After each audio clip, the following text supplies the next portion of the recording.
How do I make my business grow? What exactly do I mean? And yeah, I'm going to tell you two things that is very important and the third thing that is even more important, okay? You mean that you want to take it from this point to another higher point. So, what a lot of people ignore is, what is the current state of your business? What is it? And you need to know this, and that is where you have to think of your balance sheet. And don't get scared by this, it doesn't mean anything, it's something very simple. It means what is your net worth, and you don't have to be in business to do this even if you are not in business.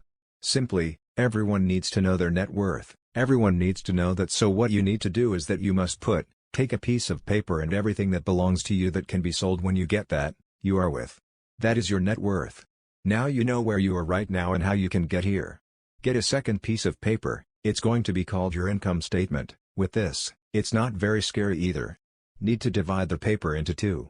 On one side of the paper, you write everything that takes money out of your pocket every month and increase the things that bring money into your pocket every month. This is growing. People could actually buy from your business all the time, but maybe you are spending on your profits and you don't know. So you need to actually know the standing of your business. But are you looking at your balance sheet at the end of every month? I can tell you since 2020, every single month what percentage my business has grown by, because I have written this down. So, I can tell you, so even if your business, when it starts to shrink, you will know at one point your business has started to shrink because you are updating your balance sheet every single month.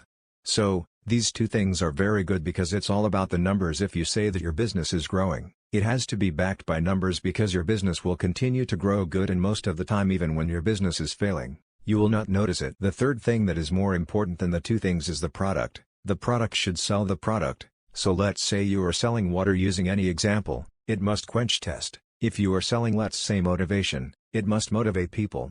If you are selling information, it must inform. That means that people must find that information that informs people of something they were not aware of. But there is mistake a lot of people make is that they start up business, they already have website, they have an office and Instagram account. All of these things don't matter as much as the product, because it's the product that is going to make people come to your business. The product is going to make people discover your business and people want to recommend your business. So if your business was human being, the heart and soul would to be the product of the business, because that is what essential the business is. And if you concentrate on everything else and leave the product, it's like someone who is not healthy. Product is very important. I know someone who was doing the same thing as I went to his country and contacted that he wanted to start the same thing in his country. He needed my business plan. I said, what is business plan? I don't know what a business plan is. I have never written one. I have never read one. At the time I'm making this video, I have never seen one. So, a business plan is not as important as the product. The product is the most important thing that you can pay attention to. S0 in your bid to grow your business. Do not ignore the product. The product is everything in the business.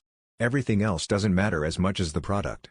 Also, as you try to grow your business, be careful as your business tries to grow and you are attempting to go look for funding somewhere to increase the business. You must grow on its own. You must let the business feed itself.